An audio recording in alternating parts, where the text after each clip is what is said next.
And can you explain who's Mr. Global? Yeah, so Mr. Global is my nickname for the committee that runs the world. The defining characteristic of life on planet Earth is our real global governance system is a mystery. And think about it, it's phenomenal we live on a planet and we don't demand to know how our governance system really works. But instead it's a secret. So, you know, I have a lot of high-octane conjecture, as Dr. Farrell would say, about who and what that is, but for now we'll call it Mr. Global. So Mr. Global is now implementing robotics. That's one of the new technologies that's really starting to make an enormous difference. So can you label that? That's okay, so here's our robot and here's our human. And of course the question for Mr. Global is, you know, which is more efficient doing what? In other words, if I'm supposed to manage the planet and all the natural resources and harvest it to my benefit and make sure, you know, my risk is reduced, how much do I want to use robots for and how much do I want to do humans for? Now, the brilliance of hooking everybody into the cloud with a crypto system is, with AI and software, I can have the humans teach the robots through the AI and software how to do all their jobs. What I think what's trying to happen here is Mr. Global is using technology to move to a system where between robotics, AI, and software, a few people can control the many with far less headaches and fear. You have to remember, Mr. Global is very, very afraid of the general population. Speaking of robots, so everything we've developed for our cars, the batteries, power electronics, the advanced motors, gearboxes, the software, the AI inference computer, it all actually applies to a humanoid robot. The same techniques, it's just a robot with arms and legs instead of a robot with wheels. And we've made a lot of progress with Optimus. And as you can see, we started up with someone in a robot suit, sort of down, and then we've progressed dramatically year after year. So if you extrapolate this, you're really going to have something spectacular, something that anyone could own. So you could have your own personal R2-D2 C-3PO. And I think at scale, you know, this would cost something like, I don't know, $20,000, $30,000. Probably less than a car, is my prediction long term. Now, you know, it'll take us a minute to get to the long term, but fundamentally, at scale, the Optimus robot, you should be able to buy an Optimus robot for, I think, probably $20,000 to $30,000 long term. So, and what can it do? It'll basically do anything you want. So it can be a teacher, babysit your kids. It can walk your dog, mow your lawn, get the groceries, just be your friend, serve drinks, whatever you can think of, it will do.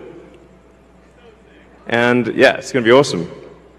I think this will be the biggest product ever of any kind. The Optimus robots will walk among you. Please be nice to the Optimus robots.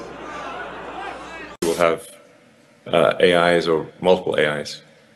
So, and there will be a lot of robots. There'll be a lot of robots. But we had way more robots than people. Yeah, let's have that conversation a second, because people are concerned about, as you said, dwindling populations. AI and robots have the potential to help support the GDP. Yes. Congratulations on Optimus 2 and soon Optimus 3. Your prediction on the number of robots by 2040, humanoid robots to be specific, what order of magnitude? By 2040? Yeah, so. I think by if you say like 2040, probably there are more humanoid robots than there are people. And so transhumanism, technocracy, go hand in hand. Now, I would describe this as a slavery system.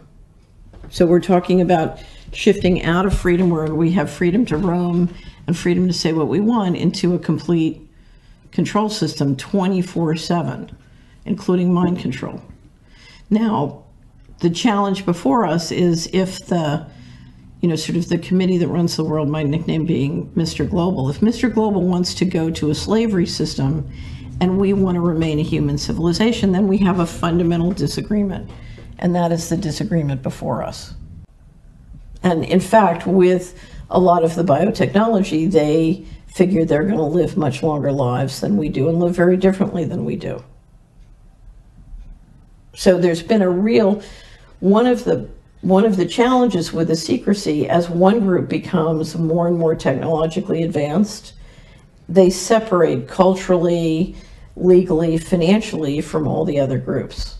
In other words, they have literally broken away and created a separate civilization. They don't think of themselves as part of our civilization anymore. And who is they? Well, that's the great mystery, and that's why I call this group Mr. Global. And my personal experiences with many different people in that group and factions, but ultimately, I can't tell you who really controls. What I will tell you is the planet is run by force. And so ultimately the question is, who is the most powerful gun? And that comes down to space. Who has the most powerful space presence, space weapons, as well as who controls the sea lanes? So traditionally, control behind the reserve currency came from control of the sea lanes. But then as we've moved into space, it's now become control of both the sea lanes and the satellite lanes. And the question is, who controls what and who has what weapons? He is putting up more and more satellites, beaming this desperately destructive 5G at the Earth. Because you see, when you're building a technological sub-reality to which every human being is connected via AI connections to the brain, then you have to create a situation where there is a, if you like, Wi-Fi field in every inch of the planet. The only way you're going to do that is from space, every inch of the planet. And that's what they're doing. And Elon Musk knows that. And that's why he's a psychopath. Space is a new arena of US-China confrontation. Days ago, NASA chief warned that Beijing may be using civilian space programs to conceal military objectives in the space. And now Chinese military has accused United States of militarizing space by building a sophisticated spy satellite network with Elon Musk's SpaceX. As per Reuters, SpaceX's Starshield unit has had a classified contract with the U.S. National Reconnaissance Office since 2021 to build a network of hundreds of spy satellites for the agency. The program is meant to enhance the U.S. government's ability to track military and intelligence targets from low Earth orbits. Besides, this program also aims to provide high-resolution imagery of a kind that had traditionally been captured mostly by drones and reconnaissance aircraft. A Wall Street Journal report in February listed a classified $1.8 billion SpaceX contract with a then unnamed government agency. So going into the Neuralink architecture, what we've done over the past year is dramatically simplify the device. So we about a year ago, we had a device which had multiple parts, including a piece that it had to sort of sit behind your ear. And it was complex, and you wouldn't still look totally normal. You'd have a thing behind your ear. So we've simplified this to simply something that is about the size of a large coin, and it goes in your skull, replaces a piece of skull, and the wires then connect within a few centimeters or about an inch away from the device. And this is sort of what it looks like. So. Now, we have a guy called Elon Musk, I did mention he was a psychopath, didn't I? And he came out some years ago, you might remember, said, AI could be the end of humanity. Yeah, right. And you know that. And so what does he do? He starts a company called Neuralink to connect the human brain to computers, right? Mm-hmm. This is where we're going. And ultimately, to the AI connection to the human brain, where we won't even be thinking our own thoughts anymore. AI will be doing our thinking for us. Ray Kurzweil, another bleeding psychopath, in Silicon Valley, a Google executive, he says by 2030, humans will start to have their brains connected to AI. And these are his words, not mine. When that happens, AI will do more and more of human thinking until eventually human thinking as we know it will be virtually negligible. This is with nanobots that enter your neocortex. Right. This is your prediction. For when? When is that? Just right now. Well, June 2033. Yeah. June 12th, 8:35 in the morning. So we have 300 million modules in our neocortex, each of which can recognize a pattern. They're organized in this hierarchy. We create that hierarchy with our own thinking. But it's 300 million. So is that a big number or a little? Well, it was big enough for us to invent language and physics. But it's also limited when you realize how long it takes to read a book or learn a language. We will be able to expand that. And that expansion will not be a one-shot deal. It'll be connected to the cloud. The cloud is pure information technology. One of my themes is that information technology grows exponentially. It roughly doubles in power every year. That's what the cloud is doing. The cloud is twice as powerful every year. And when we can connect and expand our neocortex in the cloud, it will expand without limit. And so we'll be funnier, and we'll be sexier, and it'll be harder for you to win this prize again.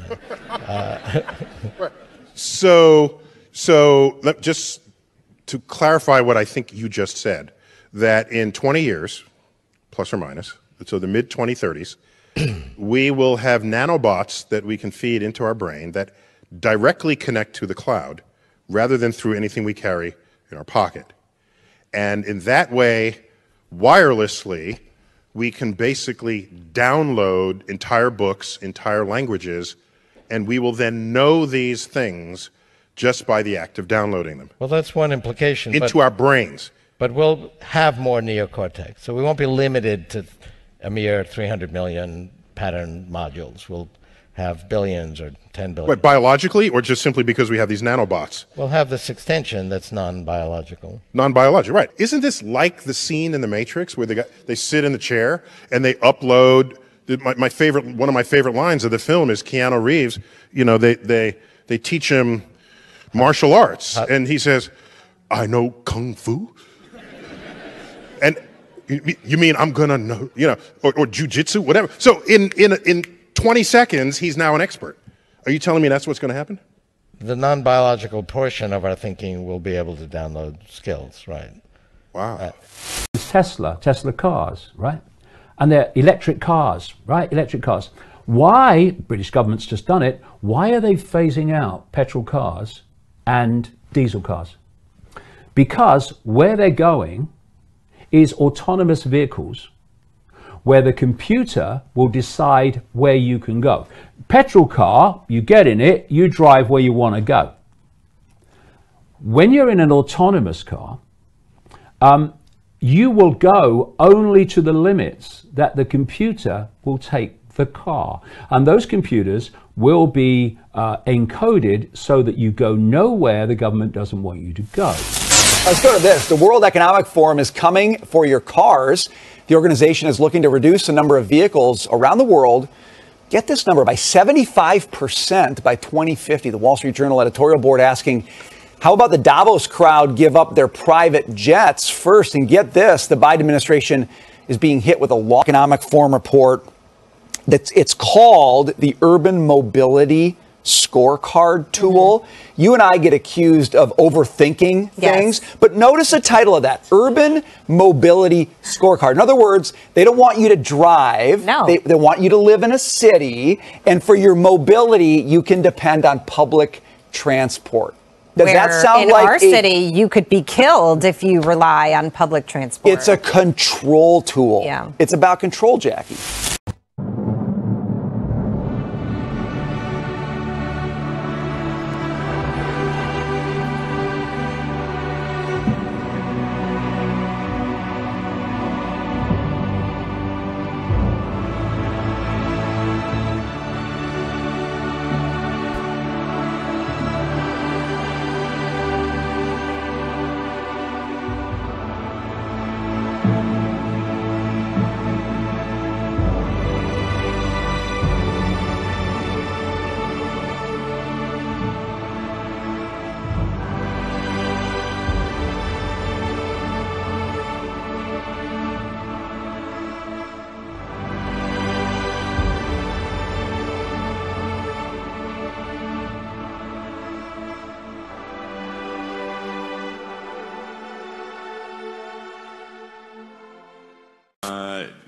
Yeah, I grew up around a lot of Jewish people. I went to Hebrew preschool, Rachel Spiro in South Africa.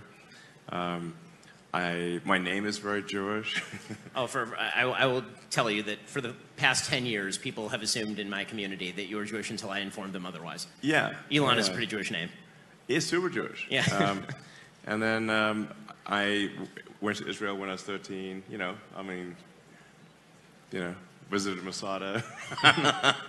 I'm certainly checking the boxes on a lot of things. Like I said, most of my friends are Jewish, just worked out that way. So sometimes I guess maybe I forget, am I Jewish? I'm Jewish. Aspirationally Jewish.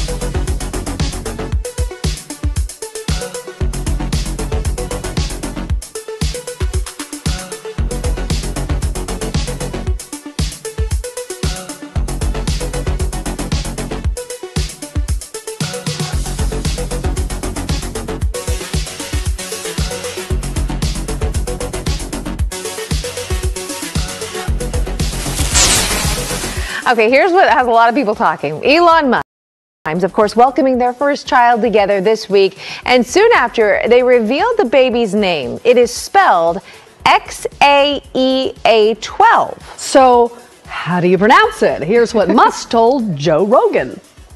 I mean, it's just X, the letter X. And then the AE is like pronounced Ash. Yeah. And then A12 is my contribution. Oh, why A12? Archangel 12, the precursor to the SR-71. Coolest plane ever.